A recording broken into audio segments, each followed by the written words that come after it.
하는 것에 대하여 여러분들 스스로 도전도 하고 훈련도 하고 계십니까? 지난 주간 여러분 사는 동안에 한번 믿음으로 뭘 해본 거 있나요? 그리고 믿음으로 살아 지내 이런 경험을 혹시 해보셨습니까? 또는 믿음으로 사는 건 정말 힘들어. 그건 실제로 믿음으로 살아본 사람만 그렇게 이야기할 수 있는 거죠. 믿음으로 사는 건 너무 막막해. 난 못할 것 같아. 다 믿음으로 살아본 사람들만 나오는 반응입니다. 믿음으로 사는 거 전혀 생각을 안 해봤어요.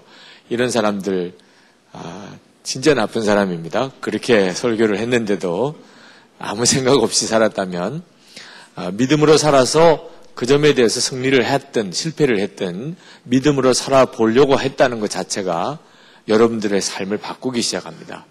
여러분 꼭 기억하실 것은 흔히 로또 복권이 인생을 변화시키고 대박을 터뜨리고 하지만 그건 정말 마귀에게 속임을 당하는 겁니다. 평생 그런 식으로 사는 사람은 인생을 완전히 무너뜨리는 거예요. 그러니까 도박을 해서 복권을 사가지고 내 인생을 한번 변화시켜 봐야 되겠다. 결국 그런 일이 일어나지도 않고 완전히 속임을 당하는 겁니다. 그러니까 내 정신적인 에너지를 완전히 거기 다 소진시켜 버리는 거죠. 여러분이 지금은 조금 힘들게 느껴져도 내 인생 자체를 완전히 바꾸는 틀이 있는데 그것은 결코 어려운 일이 아닙니다. 그것은 내가 지금까지 믿음으로 살아보지 못했는데 이제는 하나님을 정말 믿고 내가 살아봐야 되겠다 하고 지금부터 하여튼 어떤 형태로든지 믿음으로 반응하고 믿음으로 결정하고 나가 보시기 바랍니다. 오늘 말씀 통해서도 다시 한번 믿음으로 사는 것에 대해서 새로운 도전이 여러분에게 있기를 원합니다. 예수를 믿고 사는 것에 대해서 이상한 오해가 하나 있어요. 오해라기보다는 거의 확신에 가깝습니다. 어떤 오해가 있냐면 신앙생활 너무 깊이 빠지면 고생한다. 이런 오해가 있습니다. 예수를 믿어도 어느 정도까지 이렇게 믿어야지 예수를 너무 깊이 믿으면 고생한다. 잘못하면 영 순교자로 끌려가게 되거나 이런 거의 확신이 있는 것 같아요. 어른들도 그렇고 청년들도 그렇고 주로 좀 중등부, 고등부 애들 순진한 쪽에는 아직까지 생각이 순진해서 하나님을 위해서 다 드리고 완전히 헌신하겠냐 그러면 그쪽에는 반응이 좀 있어요. 뭘 모르니까. 그래가지고 그때 하나님 다 바칩니다. 나 주의 종 되겠습니다. 그래가지고 고생한 목사님들 많아요. 그때 약속 괜히 잘못해가지고 딴 길로 가면 정말 매 맞고 돌아온다 그래가지고 그래서 신학교 간 사람들 많은데 사실은 알고 보면 그래서 잘못 빠져서 고생한 게 아니고 그때 진짜 잘한 거예요. 근데 청년쯤만 돼도 이제 안 돼요. 하나님을 위해서 완전히 순종하겠느냐 그러면 벌써 생각이 깊어집니다. 사귀는 사람하고 의논을 해봐야 대답을 하겠다는 등 내가 만약에 그렇게 가면 걔가 끝까지 나를 따라올까 이런 복잡한 생각들을 이제 하기 시작을 해요. 근데 전제가 뭐냐면 예수님을 온전히 순종하고 또 주님을 정말 깊이 믿으면 고생스러운 길로 가게 될 거야. 정말 세상적인 성공은 다 내려놔야 될 거야. 이런 생각에 시달리는 거죠. 그러니까 거의 확신에 가까워요. 그런 생각에. 그래서 하나님께 완전히 순종하겠느냐 그러면 거의 대답을 못하고 또 대답을 하는 사람도 그날로 죽는 느낌이 드는 참 안타까운 일인데 마귀가 그렇게 잘못된 믿음을 심어주었는데 그걸 그냥 진실로 받아들이는 거예요. 성경 어디에도 가만히 말씀을 있는 그대로 읽어보면 하나님은 사랑의 하나님이라고 그랬고 또 하나님은 정말 축복의 하나님이라고 그랬어요. 그런데 우리 안에 있는 믿음은 하나님은 무서운 하나님, 내 좋은 거 가져가시는 하나님, 그런 하나님으로 생각을 해요. 여러분이 이 시간에 여러분이 가지고 있는 진짜 믿음이 뭔지 하나님에 대하여. 하나님은 정말 좋으신 하나님, 하나님은 사랑의 하나님, 하나님은 정말 지혜로우신 하나님 쪽으로 여러분의 믿음이 가 있어요? 아니면 하나님은 좀 무서워. 또 하나님은 나를 고생시키신 하나님. 하나님께 다 바칩니다. 그럼 진짜 다 가져가신 하나님. 이런 하나님으로 여러분이 믿습니까? 마귀가 우리를 굉장히 마음을 왜곡시켜 놨어요. 우리가 가지고 있는 생각이나 감정이나 의지가 무섭게 타락이 되어 있습니다. 지난 주에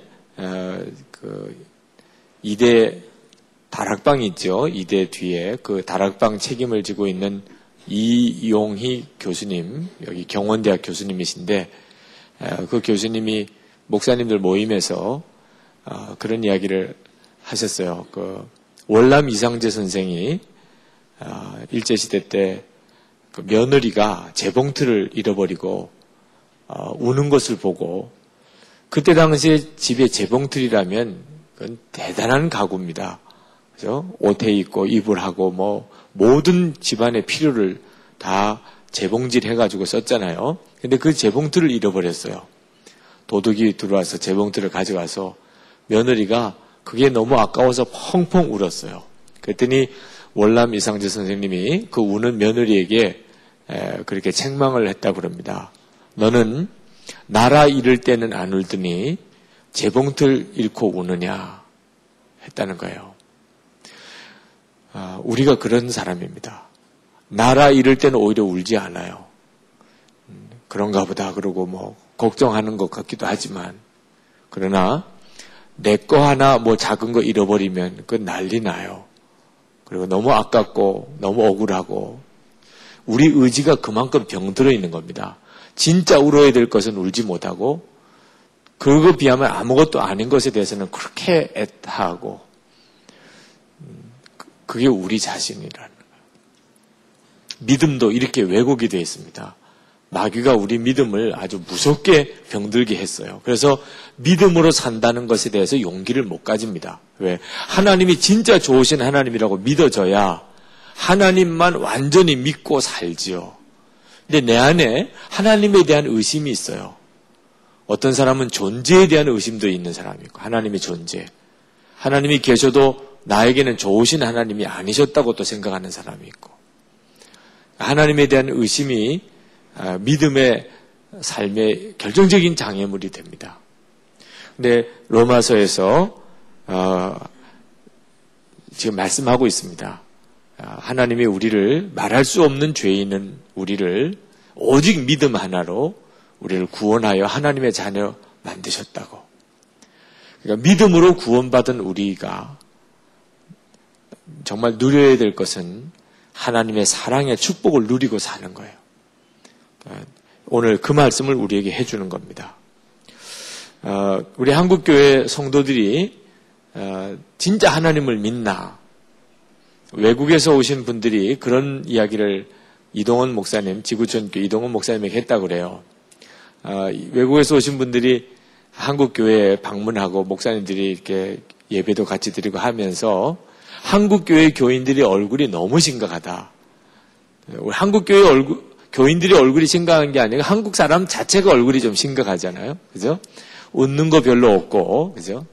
또, 청년들이 모인 자리에도 여기가 한국이니까 지금 이렇게 좀 짙은 색깔의 옷이 많아요. 그죠? 저도 뭐 그렇습니다만, 네, 우리 한국 사람들은 어떤 색감이 밝은 것에 대해서 좀 두려움이 있습니다.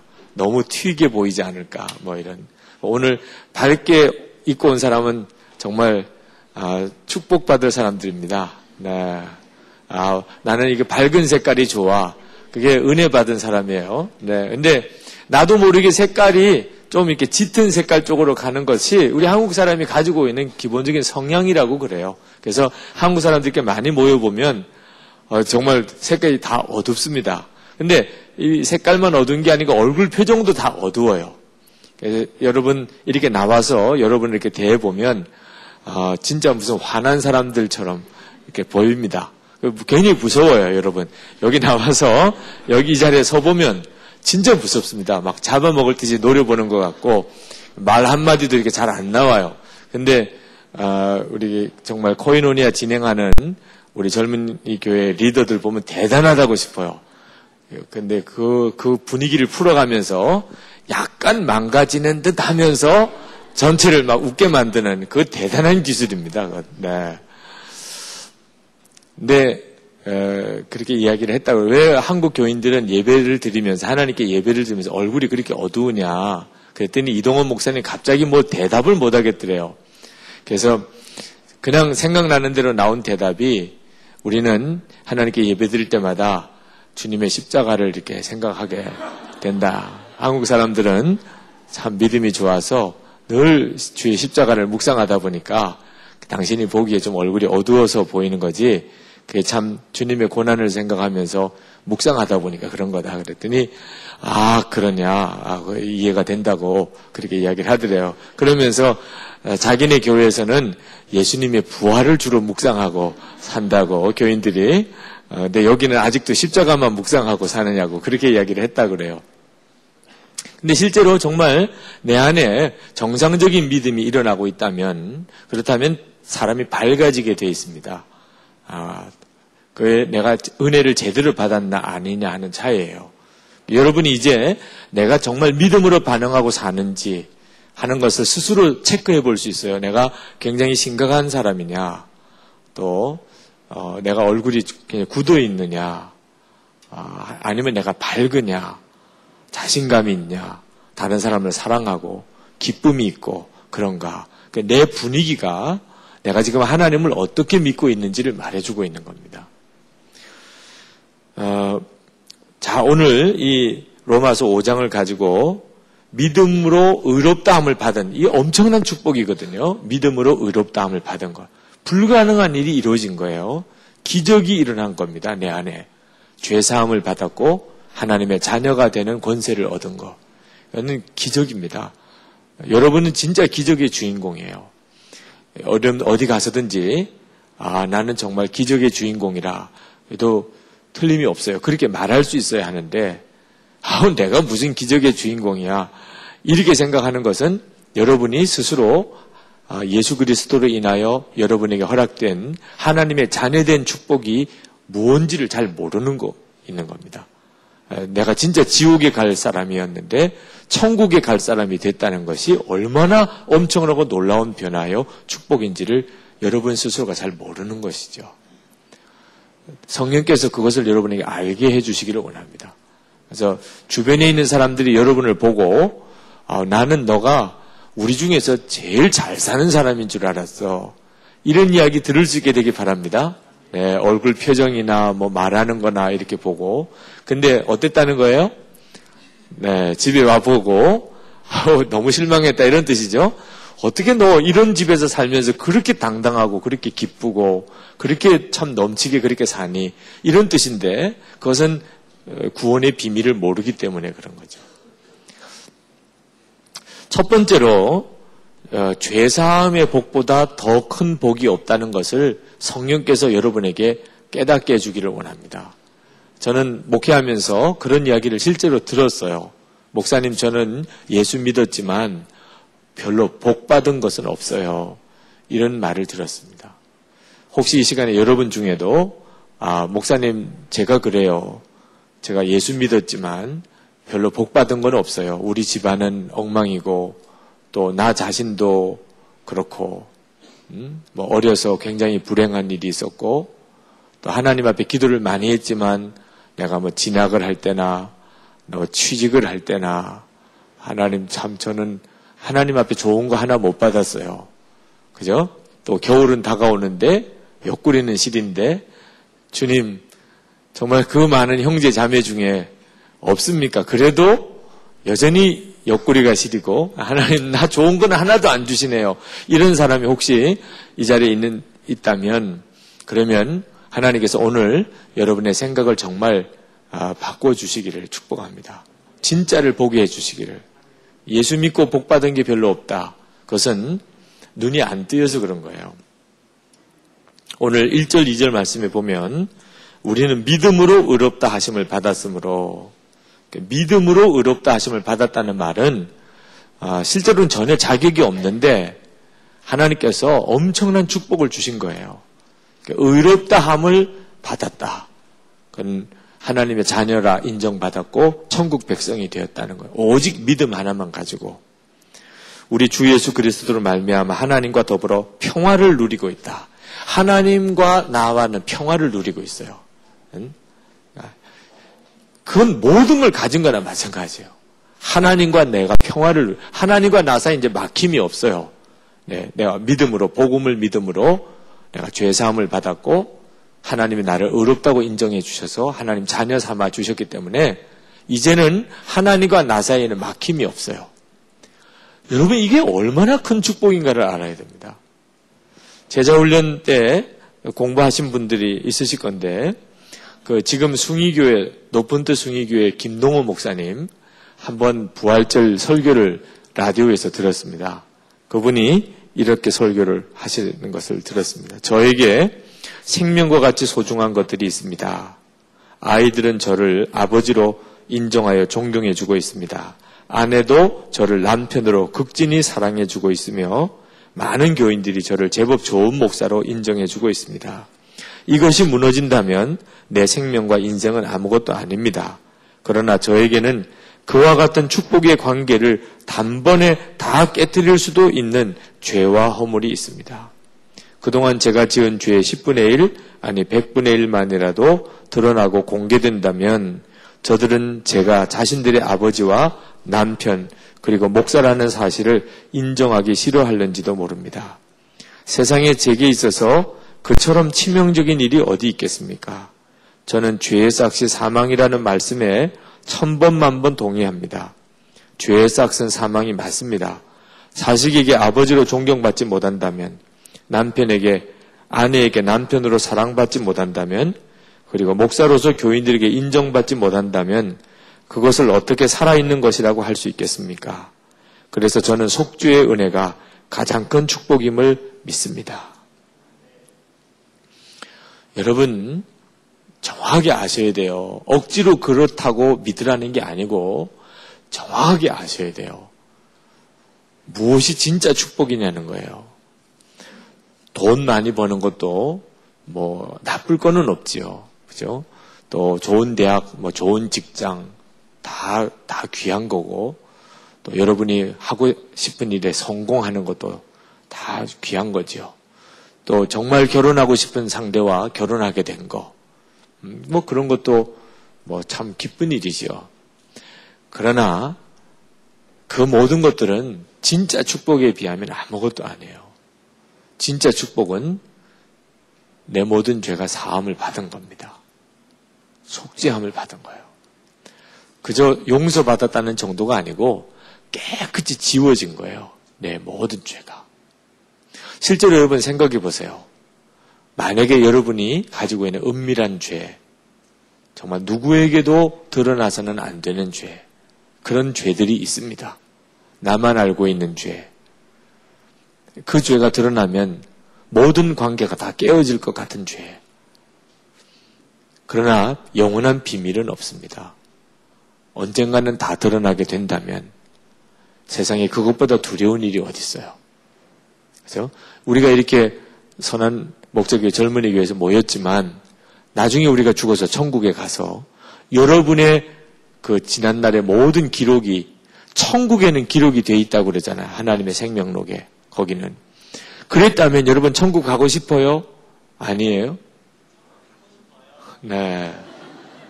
한 사람만 가고 싶고 다른 사람은 다 안 해요. 실제로 천국 가서 여러분의 모든 기록이 다 거기에 기록이 되어 있는데 그게 만약에 천국 가서는 다 드러난다면 아우 이 사람이 이랬네 저랬네 그러면 만약에 천국의 기록 보관소에 여러분의 과거의 모든 기록이 영상으로까지 다 보관이 되어 있다면 여러분 천국 가서 할 일이 뭐예요? 그 영상 보관소 가서 남이 대출해가지 못하도록 지키고 있는 하루 종일 그죠? 야간 대출까지 있으면 진짜 심각한 노릇이에요. 네. 네, 여러분이 만약에 천국에 가서 유기성 목사의 10대 궁금하죠? 진짜 유기성 목사 10대 진짜 어땠을까? 20대 초반은 또 어땠을까? 여러분이 정말 궁금해가지고 천국에 가서 거기서 진짜 심심할 거 아니에요? 헐 예배만 드리는 것밖에 하는 일이 없는데 그래서 짬짬이 쉬는 시간에 그래도 비디오라도 이렇게 보면서 시간을 보낸다고 한다면 만약에 기록 보관소에 가가지고 만약에 제 거 여러분이 대출해 가면 진짜 난감한 일이죠. 저는 그냥 계속 거기 기다리고 서 있다가 돌아가라 좋은 말 할 때 가라 이렇게 하는 것밖에 없지 않겠어요. 그거 진짜 다 드러나면 그게 사는 게 되겠습니까? 근데 그럴 필요가 없지요. 네, 그럴 필요가 없어요. 다 빌려가라 그래. 다 가서 보라 그래. 왜요? 예수 그리스도 안에서 다 지워졌어요.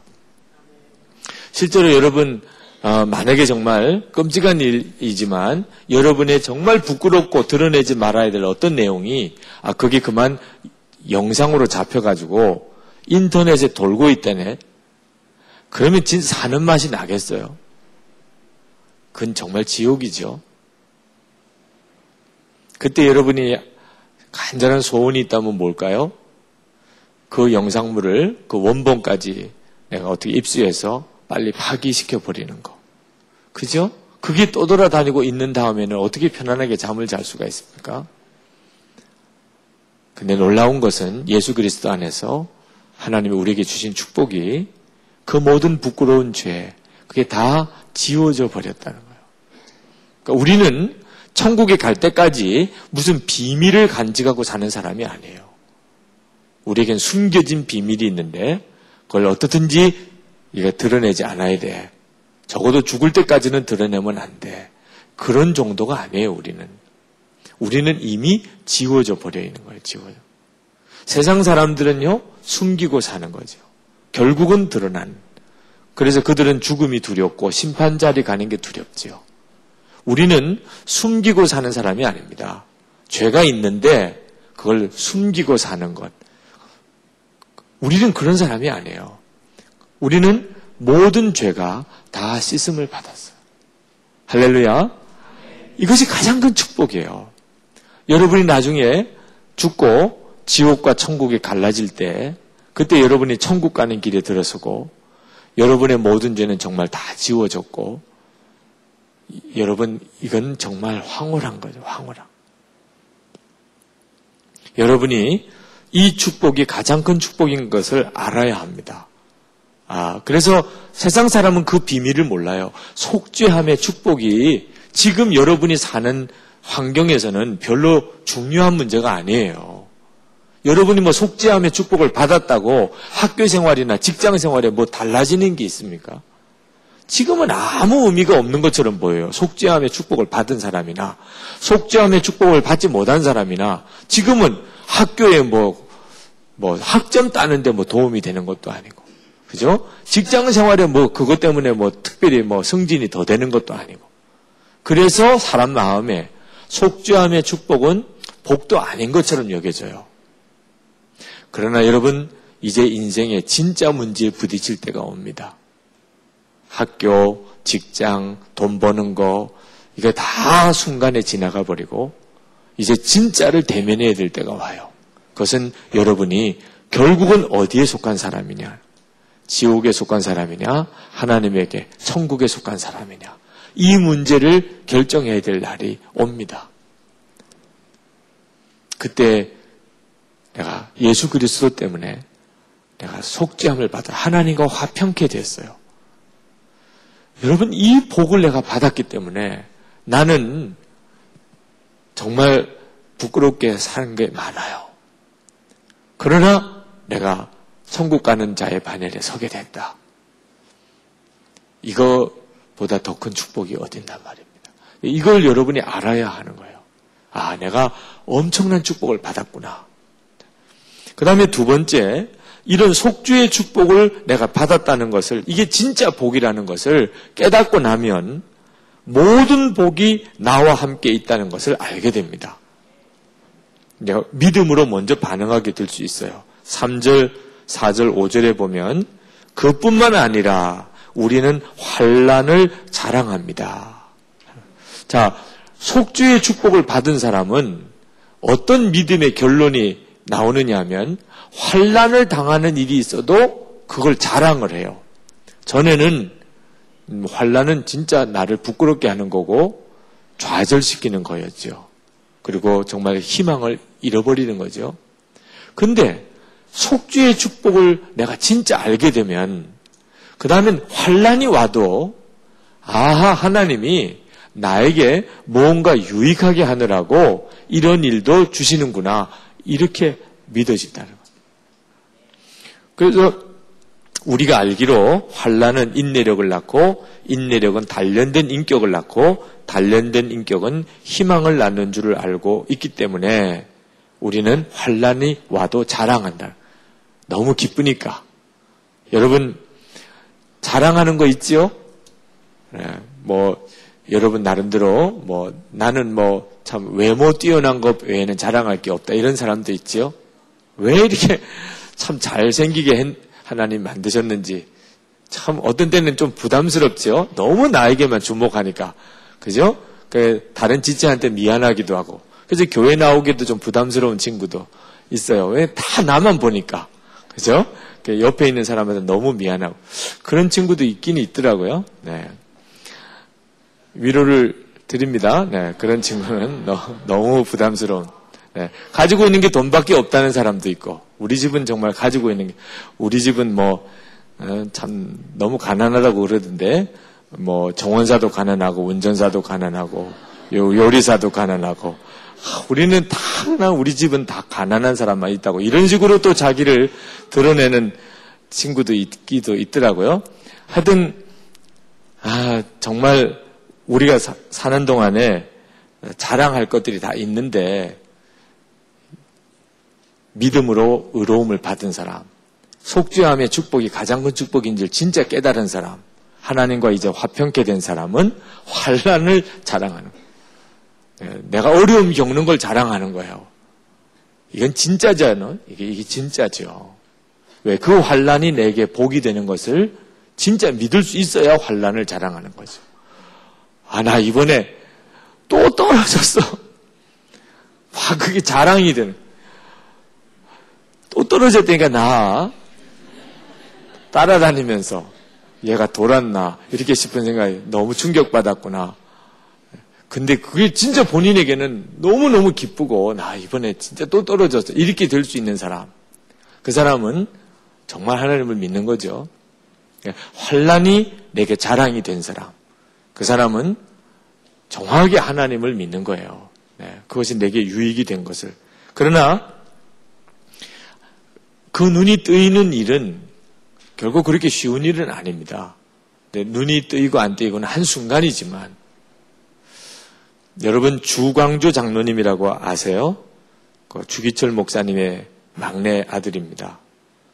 주광조 장로님 간증하실 때 아버님이 순교자로 이렇게 세상을 떠나시고 그 광경을 이 주광조 장로님은 다 보았어요. 엄마 따라서 면회 가면서 아버지도 보고. 근데 그러면 이 순교자의 아들은 믿음이 좋아야 되잖아요. 근데 실제로는 정반대입니다. 순교자의 아들 또는 주님을 위해서 희생하고 헌신했던 그런 사람의 아들들은 굉장히 신앙적인 갈등을 겪어요. 왜냐하면 이게 축복이냐? 아버지는 하나님을 위해서 목숨까지 바쳤는데 그러면 그 뒤에 결과가 뭐야? 그냥 너무 고생을 하는 거예요. 차라리 신사참배한 목사님들은 그렇게 하나님 앞에 죄를 지었는데도 일제로부터 대우받고, 그리고 모든 게 다 형통하고 잘 살고. 근데 순교자인 나는 뭐야? 아버지 돌아가시고 난 다음에 경제력 집안 다 무너지고 공부 제대로 못하고 고생 말할 수 없는 고생하고, 하나님 정말 살아계시냐? 하나님이 살아계시면 어떻게 이럴 수가 있냐? 막 이런 하나님에 대한 반발심이 생기고 그랬단 말입니다. 술 마시고 공부 다 할 의미가 없어요. 믿음이 잃어버려졌는데. 그가 그러다가 6.25가 납니다. 군에 자원 입대해요. 인생 자포자기 상태에 빠졌으니까. 근데 미군 부대에 배속을 받아서 있는데 피난민들이 부대 근처에 뭐 바글바글 하는 겁니다. 왜? 그 미군 부대에서 나오는 쓰레기통에서 음식 찌꺼기 같은 것들, 그 부대찌개라는 게 그렇게 해서 나온 거잖아요. 울꾸리죽 같은 것들. 미군 병사들이 그 한국 사람 피난민들이 그렇게 하는 걸 보고 막 낄낄거리고 조롱하고 손가락질하고 하는 거 옆에 보면서 너무너무 괴로운 거예요. 한 번은 그 피난민들 그 있는 그 마을에 움막에 가서 뭐 술을 마시고 가서 막 때려 부쉈답니다. 왜 이렇게 가슴 아프게 하느냐? 다 가! 어? 이게 뭐야 도대체? 그 같은 동족이 정말 그 미군 부대에서 나오는 음식 찌꺼기 가지고 너 그것도 서로 가져가려고 나 발버둥 치고 하는 그런 모습 보는 게 너무 괴로워서 그리고 몽둥이를 휘둘고 피난민 움막을 그냥 다 해집고 다녔는데 찬송 소리가 들리는 거예요. 그 피난민 움막 어느 한 곳에서. 근데 이 몽둥이를 휘둘던 이 사람이 주광조라고 하는 청년이 그 찬송 소리에 얼어붙은 거예요. 얼어붙은. 그 형편에서 찬송이 나온다는 걸 생각할 수가 없는데 소리 나는 대로 가보니까 움막 하나에 할머니 하나, 한 분, 손녀로 보이는 딸, 손녀로 보이는 소녀 둘, 그렇게 셋이서 호롱불 켜놓고 찬송을 부르고 있는 겁니다. 그걸 바깥에서 이렇게 보면서 몽둥이를 내려놓고 그리고는 한참을 쳐다보고 있는데 눈물이 펑펑 쏟아지기 시작하는 거예요. 그 찬송을 들으면서 술은 취해져 있는 상태에서 눈물이. 그리고 난 다음에 그가 다시 하나님께로 돌아옵니다. 사실 하나님 다 부인하고 무슨 축복의 하나님이야. 순교하는 게 무슨 의미가 있어. 자식들 고생만 시키는 거지. 아버지 정말 헛된 죽음을 죽었습니다. 그 죽을 가치가 있었습니까? 하나님이 우리를 이렇게 내버려 뒀는데 이러고 반발을 했었는데 찬송소리 하나에 그냥 완전히 꼬꾸라 쏟아져 나오는 눈물을 어떻게 걷잡을 수가 없는 거예요. 그러고 난 다음에 부대로 돌아와서 앉아 있는데 번개같이 떠오르는 생각이 있는 거예요. 자기가 군에 들어가서 훈련을 받고 군부대 배치를 받는데 줄을 쭉 서 있어요. 자기 보고 이제 어느 줄을 이렇게 쭉 서게 해서 서 있는데 어떤 사람이 지나가다가 장교인데 차를 탁 세우는 거예요. 집차를. 그러더니 자기를 알아보고는 야, 너 왜 여기 있냐? 제가 이제 부대 배치 받으려고 있습니다. 그래? 그러더니 뭐라고 뭐 이야기를 좀 나누더니 야, 너 이리 와, 이리 와. 그러더니 자기를 빼가지고 그 옆에 있는 줄에다가 이렇게 세우는 거예요. 여기서. 그러고는 갔어요. 나중에 가보니까 그게 미군 부대에 배치된 줄이었어요. 근데 자기는 뭐 그랬나 보다 이렇게 생각했던 건데 본래 있었던 줄은 전방으로 가는 줄이고 근데 미군 부대에서 이 주광조라고 하는 청년이 맡은 일이 뭐냐면 전사자 통계 내는 겁니다. 전사자. 전방 부대에서 전사자 명단이 내려오면 그걸 정리하는 일. 근데 훈련소에서 자기랑 같이 훈련받고 똑같이 줄을 서가지고 그 부대로 갔을 그 사람들 명단이 막 들어오기 시작하는 거예요. 하나님께서 자기를 이쪽 줄에서 이쪽 줄로 옮겨놓았구나. 그래서 그분이 결정적으로 하나님은 내가 알지 못하는 사이에 나의 뒤를 이렇게 지키고 붙들어주고 계시다고 하는 것에 대해서 아주 통렬하게 깨닫고 하나님 어디 계시냐? 순교자의 자녀가 무슨 복이야? 이랬던 것에 대해서 하나님께 회개하고 그 다음부터는 하나님께서 정말 자기에게 엄청난 복을 주신 분이라는 것을 알고 그리고 이제 지금 장로님이 되셨죠. 그리고 정말 아버님에 대해서 정말 자랑스럽게 간증을 하시죠. 여러분, 하나님은 우리가 아는, 생각하는 그런 방법으로 우리를 축복하지 않으실 수는 있어요. 우리가 생각할 때는 이건 환난이죠, 고생이죠, 어려움이죠. 하나님께서는 하나님의 방법으로 우리를 이끌어 가십니다.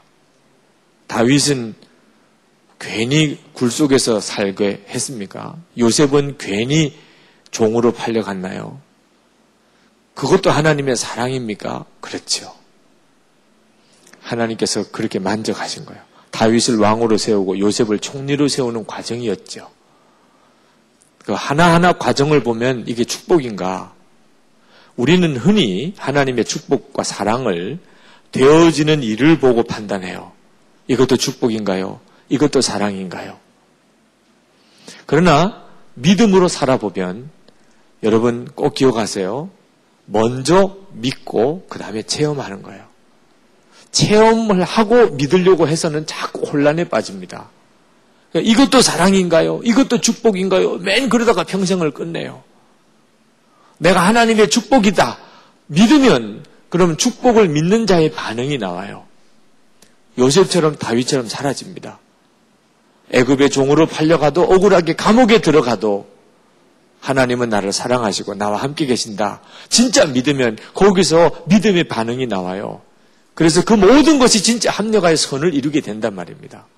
다윗은 그 절대절명의 위기 속에 빠졌어도 사울은 자기를 죽이러 올지언정 다윗은 사울을 일절 손대지 않았어요. 하나님을 진짜 믿지 못하면 그렇게 못합니다.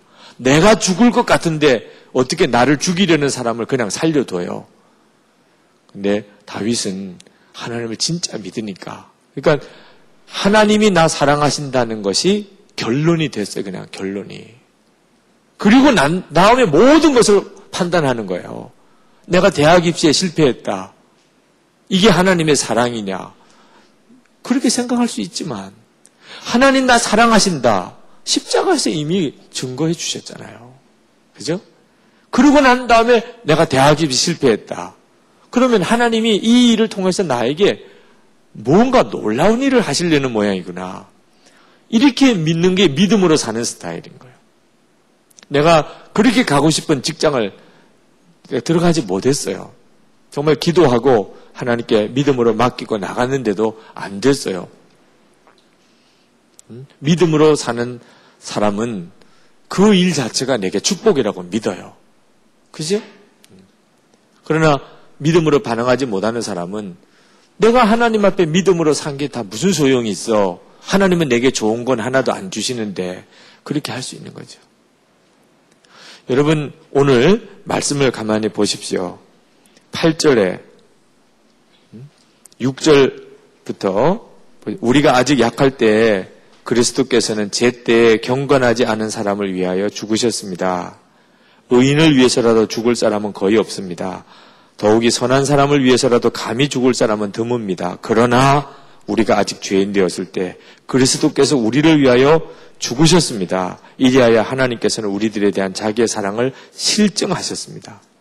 그러니까 이미 우리는 하나님이 우리를 사랑한다는 것에 대해서 완전한 증거를 가지고 있는 사람이에요. 그러고 난 다음에 모든 일을 판단하는 겁니다. 그래서 이것도 사랑이고 이것도 축복인데 어떤 때는 좀 이상한 결론이 나오는 거죠. 실패도 축복이고 내가 원하는 대로 안 된 것도 하나님의 사랑이고 이렇게 고백을 해야만 되는 때가 있어요. 믿음으로 반응한다는 것은. 그런데 놀라워요. 반드시 하나님이 우리에게 역사하신 영적인 원리가 믿음으로 사는 사람은 먼저 약속을 믿고 그 다음에 체험을 하게 되어 있습니다. 여러분 이 구조를 정확히 이해해야 돼요. 먼저 믿고 그 다음에 체험을 하는 거예요. 먼저 체험을 하고 믿으려고 해서는 결코 믿음으로 사라지지가 않습니다. 저희 장모님 간증입니다. 우리 지영이에게는 외할머니가 되죠. 네. 물론 제 아내에게는 어머니고, 그렇죠? 네. 저희 장인어른이 40대 젊은 나이에 세상을 떠나셨어요. 서울 종교교회 담임 목사님이셨는데 간암으로 세상을 아주 일찍 이른 나이에 세상 떠나셨어요. 장례식을 치르는데 뭐 슬플 수도 없더래요. 워낙 교인들 찾아오지요. 친구 목사님들 찾아오지요. 알지 못하는 분들까지 와서 위로를 하니까 장례식 내내 슬퍼할 겨를도 없더래. 너무 사람들을 만나야 되니까. 장례식 다 끝나고 이제 사택에 들어갔는데 그 사택도 새로운 목사님 오시면 이제 내드려야 되고 이사를 나가야 되는데 집도 없어요. 먹고 살 자녀들 공부시킬 힘도 없어요. 그때서야 남편이 죽었다는 것이 너무나 가슴에 허전함 또 두려움으로 다가오더라는 거예요. 안방에 들어갔는데 그렇게 방이 넓어 보이고 그리고는 그때부터 눈물이 쏟아지기 시작하는데 어떻게 사나? 하나님 왜 내 남편 데려가셨나요? 나는 이제 어떻게 살아야 돼요? 이제 대학 막 들어가게 되는 큰딸 그리고 그렇게 딸 셋의 아들 하나 막내 아들은 아직 초등학교도 들어가기 전에 아들 이 사남매를 어떻게 무엇으로 먹이고 공부시킵니까? 그때부터 그냥 울기 시작하는데 비로소 막 슬픔이 밀려오더래요. 근데 장로님이 오셨어요. 사모님 하면서 문을 두드리는데 장로님이시더래. 교회 재정 장로님이 오시는데 봉투를 하나 가지고 오시더랍니다. 마지막 목사님 사례비입니다. 그리고 장례식 때 들어온 조의금, 그 교회에서 드리는 퇴직금, 위로금, 그걸 그냥 한꺼번에 다 가지고 오신 거예요. 이제 이거 교회에서 드리는 마지막 사례비입니다. 참 기가 막히더래요. 그렇지 않아도 슬픈데 이제 마지막 통보를 받은 것처럼 이제 이사 나갈 준비해 주십시오. 이런 뜻이거든요. 받아들고는 아무 말을 못하니까 장로님도 무슨 이야기를 더 하겠어요. 사모님 저 가겠습니다. 그러고 나가시고 그러고는 그 봉투를 두고 방으로 들어왔는데 진짜 더 절망이 오더래요. 이제 이거 하나 가지고는 이제 다 살아가야 되는 거예요. 그리고는 밤새도록 울면서 기도를 했답니다. 하나님 어떻게 살아요? 뭐하고 살아요? 어디로 이사를 가요? 근데 새벽녘쯤 돼서 갑자기 어떤 마음이 드냐면 예수님은 나를 위해서 십자가에 죽으실 정도로 나를 사랑하시고 하나님은 나를 위해서 독생자까지 주셨는데 그렇다면 하나님은 나에게 뭔가 책임질 어떤 길을 두셨을 거 아니냐. 지금은 막막해도 이사갈 집이 있을 거고 또 먹을 것도 또 공부시킬 비용도 다 하나님이 준비해 두셨을 거 아니냐. 하나님을 믿으면 그게 정상인 믿음이죠. 그랬다면 내가 왜 이렇게 슬퍼하나. 내 남편을 데려가셨으면 이제 하나님이 직접 다 공급해 주실 건데 예수님의 십자가에서 이미 증거를 주셨는데 그런 생각이 드니까 막 어떻게 해요 이런 기도가 감사합니다. 그렇습니다. 하나님 주님께 다 맡깁니다. 주님은 다 해주실 줄 믿습니다. 이런 기도로 막 바뀌더라는 거예요. 근데 그렇게 막 바뀌는데 새벽 종소리가 들리더래. 그때는 새벽 기도회가 교회에서 종을 쳤습니다. 새벽 종소리가 들리는데 새벽 기도 갈 시간이 된 겁니다. 밤새도록 그냥 밤을 샌 거죠. 그래서 새벽 기도 가야지. 그리고는 일어나는데 방에 봉투가 하나 바닥에 있더래요. 이게 무슨 봉투인가? 어제 장로님이 가져온 그 마지막 생활비, 장례 조의금, 또 퇴직금 다 담겨있는.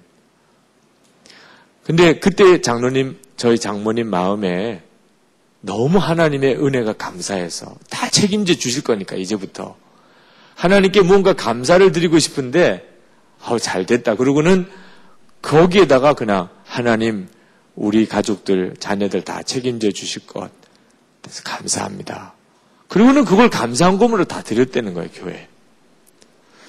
제가 참 어떻게 그걸 다 드릴 수 있냐고. 그중에서 감사한금 얼마 뽑아가지고 드리는 거는 몰라도 어떻게 그걸 다 감사한금으로 드릴 수가 있나. 근데 어머님은 너무 감사한 걸 어떡하냐. 하나님이 정말 다 책임져 주실 게 믿어져서 너무 감사한 거예요. 그래서 그냥 그걸 감사한 걸로 다 드렸다는 거예요.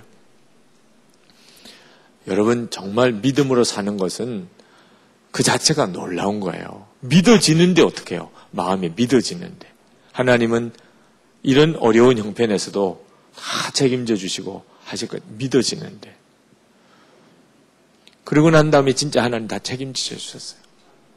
엄마 아파트에 그 아파트 하나 주셔서 거기서 이제 저도 제 아내가 거기 살 때 거기서 결혼하고, 그리고 저희 막내 처남 지금 미국에서 신학 박사 학위 받고 미국의 뉴욕에서 있는 제일 큰 감리교회 거기 지금 부목사로 있고, 그래서 이제 다 결혼시키고 공부 다 끝났어요. 정말 하나님이 다 하셨어요. 그 믿음으로. 그 과정 하나하나는 참 눈물겨워 보였는데 지나고 나니까 다 하셨어요. 근데 종교교회 여러분 아시는 분이 있을지 모르겠어요. 예배당 새로 지었잖아요. 저희 어머님이 전임 목사님 사모님이신데도 그 교회에 그냥 계시면서 장로님까지 되셨어요. 참 그것도 아름다운 일이죠. 근데 예배당 짓는데 장로님이면서도 헌금을 제대로 못하는 게 늘 마음에 아쉬웠는데 어느 순간에 이 아파트 팔면 되잖아. 응? 사위한테 들어가서 살면 되고 당신은 사위한테 와서, 지금 저희 사택에 어머님 와서 함께 살고 그 엄마 아파트 팔아가지고 교회 헌금하고, 정말 하나님이 정말 기가 막히게 마지막에 장로의 사명 잘 감당하도록, 그리고 이제 은퇴를 하셨어요. 여러분, 바로 내가 십자가에 속죄의 믿음이 생기면 그 다음 믿음은 자동적으로 따라와요. 하나님은 나를 축복하신다.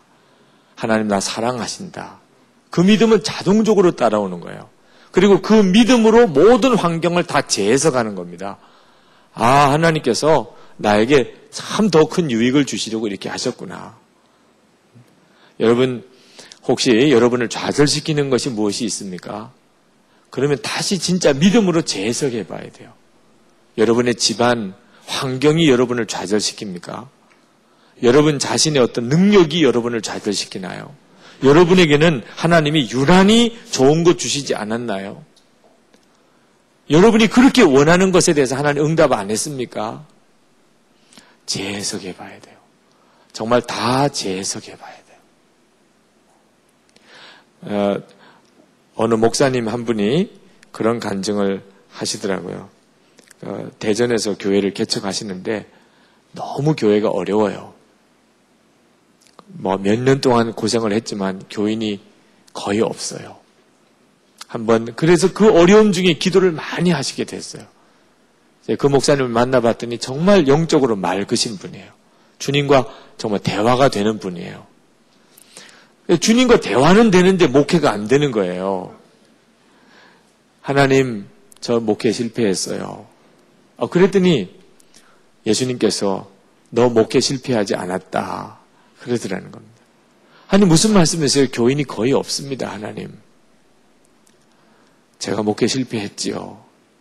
아니야, 그건 내가 실패한 게 아니야. 내가 실패한 거야. 그러는 거예요. 아니 무슨 말씀입니까? 제가 목회 실패한 거죠. 어떻게 예수님이 실패하신 겁니까? 그때 예수님께서 그렇게 물으시더래요. 그러면 너 교회가 잘 되면 그러면 그것도 내 탓이냐? 생각해 보니까 또 그건 아니잖아요. 그러니까 목회가 실패했다, 이게 내 탓이다 그러면 교회가 만약에 부흥되면 그것도 내 탓이라고 생각할 거잖아요. 내가 실패하게 한 거야. 그래요. 목회가 실패한 것처럼 보이는 건 예수님이 당신 탓이라는. 예수님께서 나는 너가 목회 실패했다고 너를 절대로 책망하지 않아. 그러나 자존심 많은 버리라. 다른 교회와 비교해 보면서 끊임없이 내가 성공했냐 실패했냐 그러는 그 자존심만은 너 버리라. 그러면서 그런 말씀을 하시더래요. 나는 너가 한 사람이라도 바로 서기를 원한다. 너 한 사람이라도 바로 서기를 원한다.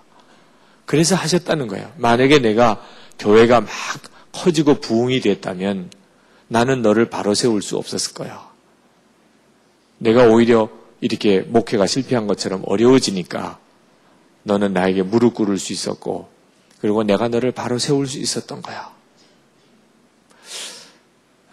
여러분 여러분이 정말 관심 가져야 되는 것은 여러분 자신이 하나님 앞에 바로 서는 겁니다.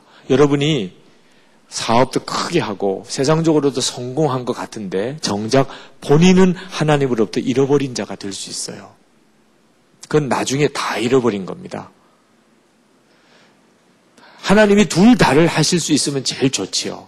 여러분도 바로 세우고 여러분을 통해서 큰 일을 행하실 수 있으면 좋아요. 여러분은 꼭 그런 사람이 되기를 원합니다. 그러나 둘 중에 하나만 택해야 된다면 뭘 택해야 되죠? 여러분 자신이 바로 서는 것이라도 택해야 되는 거죠.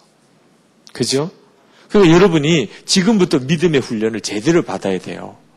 어설프게 주님과의 관계를 배우고 건너뛰어버리고 그 다음에 성공, 합격, 승진, 돈 버는 거 이런 데 매달리면 한평생 거기 매입니다. 이제 정신이 없어요. 그러다가 나중에 가서야 나 자신은 다 무너져 버린 걸 알게 됩니다. 여러분, 가장 중요한 것은 여러분 자신이 먼저 믿음 안에 분명히 서는 거예요. 하나님은 나 사랑하신다. 이 점에 대해서 이거 하나 훈련, 이거 진짜 믿게 하려고 그렇게 연단이 많이 필요할 이유가 없는데 그렇게 하나님 우리를 연단하시는 거예요. 너 이래도 나 사랑할 거니? 너 이래도 나 사랑할 거니? 너 이래도 나 믿을 거니? 너 이래도 나 진짜 믿을 거니? 실패하면 금방 떠나고 내가 원하던 거 얻지 못하면 금방 하나님 부인하고 이런 믿음 가지고는 아무것도 못하는 거예요. 여러분 요셉을 괜히 읽었습니까? 다윗을 괜히 읽었나요? 아브라함을 괜히 읽었나요? 하나님 저는 하나님을 진짜 믿습니다. 하나님 사랑을 믿습니다. 이것도 하나님의 사랑입니다. 이렇게 고백할 수 있어야 돼요. 그렇게 되면 마지막으로 여러분이 여러분 자신을 사랑하게 돼요. 하나님이 나를 사랑한다는 걸 진짜 믿게 되면 여러분도 여러분을 사랑하게 됩니다. 여러분이 정말 믿음의 사람인지 점검해 볼 수 있는 것이 여러분은 여러분을 사랑합니까? 하나님은 그걸 원하세요. 내가 진심으로 나를 사랑하기를. 여러분 자신이 여러분 자신으로부터도 사랑을 못 받습니다. 여러분의 엄마만 사랑 안 하는 게 아니에요. 집에 가면 우리 엄마는 나를 못 잡아먹어서 그냥 아빠가 나를 사랑하지 않아서 고민이 아닙니다. 다른 사람이 나를 사랑해주는 사람이 없어서 힘든 게 아니에요. 진짜 중요한 것은 여러분 자신이 여러분 자신을 사랑하네요. 여러분 자신이 여러분 자신을 사랑하면 이렇게 안 삽니다. 여러분 참 놀라운 것은요. 연애해보면 사람이 이상하게 바뀌어요. 연애해보면 사랑하는 애인이 계속 라면만 먹으면 어떻게 해요? 먹지 마. 라면 좀 먹지 마. 좀 몸에 도움이 되는 거 먹어. 너 자꾸 햄버거 같은 거 먹지 마. 그러니까 병든다니까. 사랑하는 사람이 몸에 안 좋은 거 먹으면 진짜 막 마음이 아파요. 그거 내가 먹을게 막 그러면서 나는 뚱뚱해져도 상관없어. 너는 좀 건강해야지. 막 이렇게 나가요. 사랑하는 사람이 생기면 그 사랑하는 사람이 계속 밤을 새네. 잠을 그냥 1시나 2시나 돼서 자요. 그러면 어떻게 해요? 일찍 자야 돼. 몸 생각해야지. 사랑하면 그렇게 돼요. 근데 내가 나를 사랑하는지 봐요. 내가 나를 사랑하는지. 여러분 먹는 거 이제 좀 가려서 먹습니까? 여러분이 여러분을 사랑하는 사람이면 여러분이 몸에 좋은 것을 먹어요. 입맛에 좋은 것을 먹는 게 아니고 몸에 좋은 것을 먹어요. 전에는 그러지 않았어요. 근데 여전히 그냥 내 입에만 끌리는 대로 먹어요. 아무거나 막 먹어요. 내가 나를 사랑하는 게 아니죠. 그거 어떻게 사랑이라고 그래요? 계속 밤늦게 그냥 인터넷 하느라고 정신없이 밤늦게 자요. 그게 사랑입니까? 진짜 사랑하는 사람이 그렇게 한다면 걱정 안 하시겠어요? 너 생활 습관 바꿔야 되는데 그러지 않아요. 잔소리 좀 하지 마. 뭐 너가 엄마냐? 뭐 이래. 아니야. 그래도 너 그렇게 하면 안 돼. 너 또 그런 이야기 하면 나 너 안 만날 거야. 안 만나도 좋아. 제발 너 그렇게 하지 마. 사랑하면 그렇게 되잖아요. 사랑하면. 그 사람이 잘 되기를 원하잖아요. 근데 내가 나를 사랑하면 그렇게 바뀐단 말이에요. 내가 진짜 나를 사랑하게 되면 어떤 것이 내게 정말 유익할까를 생각하게 돼요. 그래서 자야지. 저녁에 적당하게 자야 되고. 그죠? 그 다음에 건강도 필요하니까 운동도 하게 되고. 음식도 가려 먹게 되고. 그죠? 기본적으로 우리가 우리 자신을 사랑하지 않아요. 근데 내가 믿음으로 하나님의 사랑을 알게 되면 달라지기 시작합니다. 하나님이 나를 사랑하시는 것을 알게 돼요. 나보다도 하나님이 나를 더 사랑하세요. 근데 그걸 깨닫고 나면 내가 나를 사랑하게 돼요. 여러분, 2005년 11월 26일이죠. 신문에 아주 쇼킹한 소식이 실렸죠. 삼성그룹 이건희 회장의 셋째 딸 이윤영 씨가 유학 중에 뉴욕대 인근 숙소에서 목을 매 숨진 상태로 발견이 됐습니다. 삼성그룹의 딸이 왜 죽을까요? 아직도 20대에 그가 물려받은 재산이 2,000억 이상이 돼요. 호암미술관 알죠? 저 용인에. 그 호암미술관을 물려받을 사람이죠. 난 한 20억만 있어도 그냥, 죽을 일이 생겨도 끝까지 안 죽고 발버둥치면서 살아남을 것 같은데, 2,000억 유산을 가지고 왜 죽나 모르겠어요. 우리는 이해가 잘 안 돼요. 그 오묘한 세계를 잘 이해할 수가 없어요. 그러나 하여튼 들리는 소문에 의하면 사랑하는 사람이 있었는데 집안에서 반대를 해서 그것 때문에 마음에 좌절과 스트레스가 계속 있었다고 이런 이야기도 들리고 뭔지는 잘 모르겠어요. 그러나 자기가 자기를 죽인다는 건 무서운 일이죠. 도무지 이 세상에 우리 한국에서 자살을 안 할 한 사람만 꼽으라면 그 사람을 꼽을 것 같은 그 사람이 자살을 했어요. 근데 똑같은 나이, 1살 차이인가요? 1살. 1살 더 어리나? 네. 이지선이 알지요? 우리 심정 권사님 딸 지선이. 이대 다니다가 교통사고로 대형 화재가 나서 얼굴 다 일그러졌습니다.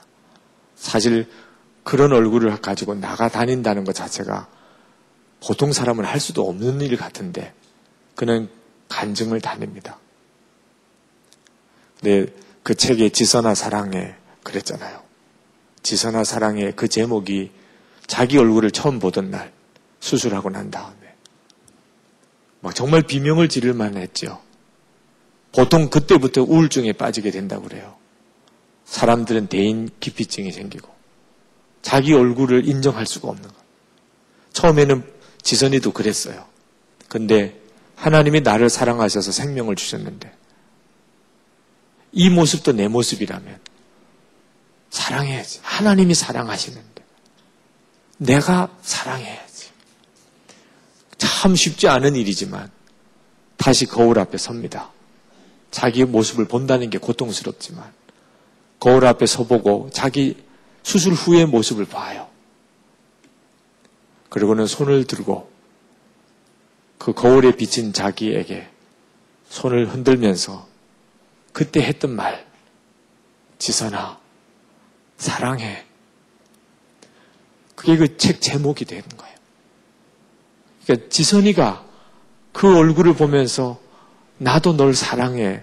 자기가 자기를 사랑하는 거죠. 그럴 수 있었다면 여러분은 더 말할 것도 없죠. 이게 믿음의 기적이에요. 하나님이 나를 사랑한다는 게 믿어질 때 오는 기적입니다. 그리고 그 믿음이 삶을 완전히 바꾸는 거예요. 하나님이 역사할 수 있는 삶이 된 거예요. 이 믿음으로 반응하지 못하면 하나님이 아무리 우리를 도와주시려고 해도 소용이 없어요. 내가 나를 사랑하지 않고 환난도 자랑하지 못하고 하나님을 믿으면 다 되는데 하나님은 이미 내 사랑을 확정시켜 주셨는데 십자가에서 내가 그걸 받아들이지 않는 거예요. 끊임없이 뭐가 잘 돼야 하나님 사랑인가 보다 이렇게 나가면 하나님이 어떻게 우리를 연단을 통해 세우고 또 죽음의 골짜기를 지나서 푸른 풀밭으로 인도하실 수 있나요? 자, 오늘 여러분이 반응해야 합니다. 이제는 오늘 말씀 앞에서. 그렇습니다. 정말 그 말씀이 내 말씀입니다. 십자가에서 하나님 나를 향한 사랑을 완전히 증명해 주셨어요. 이제 이 믿음이 결론이에요. 예. 그리고 나머지 모든 일은 거기에 대해서 해석할 뿐입니다. 하나님 나 사랑하시기 때문에 이렇게 하셨다. 이것도 사랑이다. 이것도 내게 축복이다. 그 믿음이 내 인생을 완전히 바꾸시고 하나님이 영광을 드러내신 삶이 되는 거예요. 기도합시다. 그렇습니다. 하나님께서 저를 사랑하시는 것은 이미 확정했습니다. 제가 그걸 믿습니다. 모든 것이 이제부터는 내게는 하나님의 축복이고 또 하나님의 역사입니다. 저는 조금도 이제 의심하지 않습니다. 그리고 하나님, 제가 나를 사랑하겠습니다. 하나님께서 사랑하시니 나도 나를 사랑하겠습니다. 내게 기대를 걸겠습니다. 우리 통성으로 기도합시다.